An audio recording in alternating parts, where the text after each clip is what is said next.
Bonjour. Donc, on continue le cours d'hier. À mon avis, écoutez le cours d'hier, sinon vous ne comprenez rien au cours d'aujourd'hui. Regardez. Donc, la question qu'on a posée hier, on avait dit, qu'est-ce qui fait que l'homme il change? Ce n'est pas l'étude qui va étudier, mais c'est l'impact que l'étude aura sur lui. C'est-à-dire, il faut se mettre en position d'impact. Quel impact l'étude de la Torah la prière qu'il va faire, ou les tfilotes qu'il va faire, ou le comportement qu'il va avoir, aura à quel point ce comportement, ces mitzvot, ce limoud, cette étude, elle aura un impact sur lui. Ok? Ce qu'on appelle itkavtut areshamot. Et après, on a dit comment un homme il fait pour connaître le domaine dans lequel il va éclater, dans lequel il est génial, parce que chaque juif a un côté génial en lui. Comment il va faire? Mais il faut qu'il revienne à son enfance. Il faut qu'il se remémore qu'est-ce qu'il aimait quand il était enfant. Ok? Mais en passant, c'est la psy. Si tu te rappelles ce que tu étais quand qu'est-ce que tu aimais quand tu étais enfant, donc tu vas savoir ce que tu vas aimer maintenant faire. Alors, c'est la psy. Non, il y a un mot qui nous change tout. Il dit pourquoi? Il dit, regardez. Il dit, Ugam ivaker la date, at kama rishme yalduto mehavim gormim retzin bechai nafsho. Il dit qu'en réalité, pourquoi c'est tellement important de revenir à l'enfance? Parce que l'enfant, lui, il n'a pas de filtre.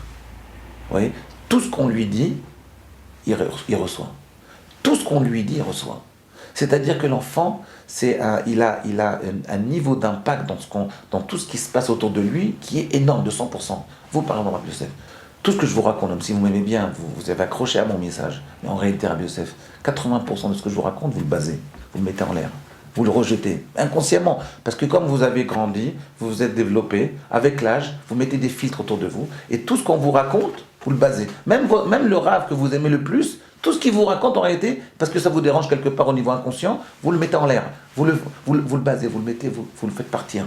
Donc en réalité, il reste le message que je vous transmets, même pas 10%, 15%. C'est déjà pas mal. Mais un enfant, quand je lui dis un truc, s'il comprend, 100% rentre. Et il dit en fait, pourquoi c'est tellement important de se rappeler l'enfance? Parce qu'à l'enfance, c'est là où on a reçu le maximum d'impact. C'est là où on a fabriqué notre personnalité au niveau le plus optimal. Je vous donne un exemple. Moi, quand j'étais enfant, par exemple, je voulais être chef de gare. J'adorais les trains et tout ça. Quand j'avais 5 ans, pas quand j'avais 15 ans.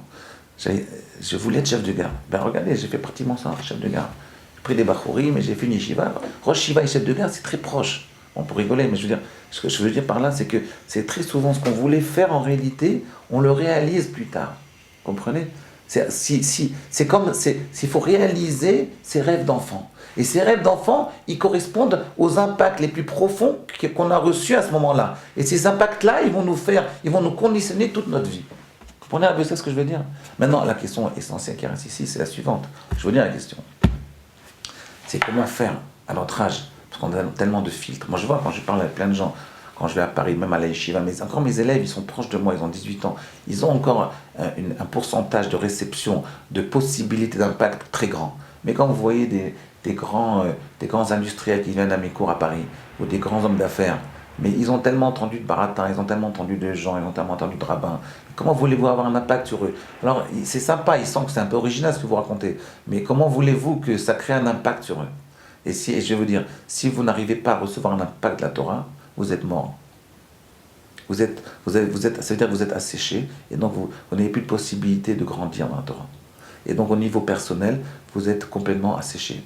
Donc même moi ou vous, Rabbi Yosef, même des grands rabbinim, leur grandeur, Rav c'était quoi sa grandeur à 90 ans? C'est que quand ils me posaient des questions et je répondais, eh bien ce que je disais, et ce n'était pas que moi, c'était tout, n'importe quelle personne qui parlait avec Rav Wolbe, quand la personne elle répondait à Rav Wolbe quelque chose, elle disait une phrase, on sentait chez ce grand homme qui recevait ce message.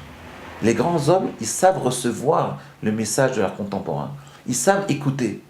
Ils savent garder une certaine fraîcheur. Comprenez ce que je veux dire, Rabbi Yosef?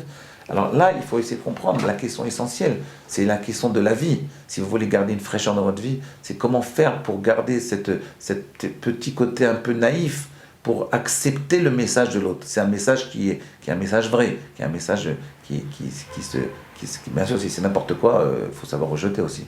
Mais si c'est un message vrai, comment garder un impact? Comment faire pour que la Torah elle garde un impact sur vous? Pour que vous puissiez, que votre personnalité puisse assez ouverte, assez fraîche, pour garder un impact, pour recevoir un impact encore à 80 ans, ou à 50 ans, ou à 30 ans, du message de Torah. Comment on fait? Alors, je vais vous donner la réponse. Pour vous donner la réponse, je vais poser une question à Yosef. Je vais vous poser la question et demain on donnera la réponse. Écoutez bien une question top. Dans Parashat Vayetze, on nous raconte que Yaakov, il avait 4 femmes. Rachel, Léa, Zilpa et Bila. Ok? C'est d'accord. Il a eu des enfants des 3 femmes. De Léa, Zilpa, Léa et les 2 servantes. Zilpa et Bila. De là, il a eu 6 enfants. De Bila et Zilpa, il a eu 2 chacune. Mais de Rachel, il n'a pas eu d'enfant. Et beaucoup de commentateurs, le Zohar, le Ari Kadosh, il demande pour quelle raison Yaakov et Rachel n'ont pas eu d'enfant. C'est étonnant. Vous êtes d'accord? C'est étonnant que Yaakov et Rachel n'ont pas eu d'enfant. Alors que Yaakov, il avait des enfants avec Léa, avec les 2 autres servantes.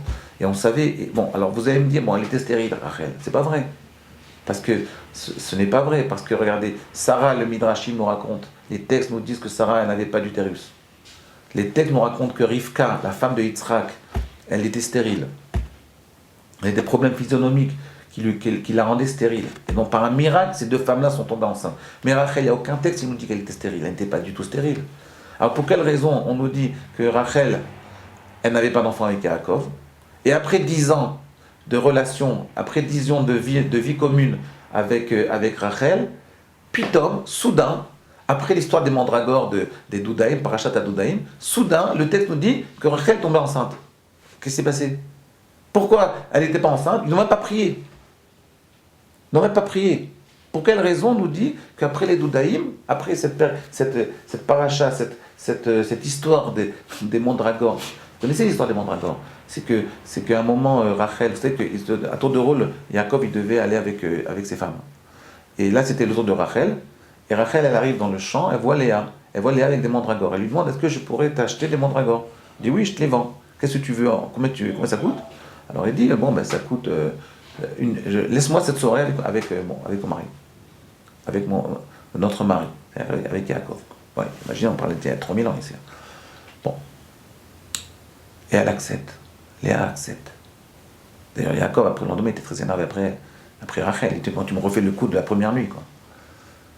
Et ici, il faut comprendre pour quelle raison Rachel, elle était stérile pendant 10 ans, et juste après cette histoire des mandragores, elle tombe enceinte. Réfléchissez à cette question. Vous allez me dire, qu'est-ce que vous en pensez? À demain.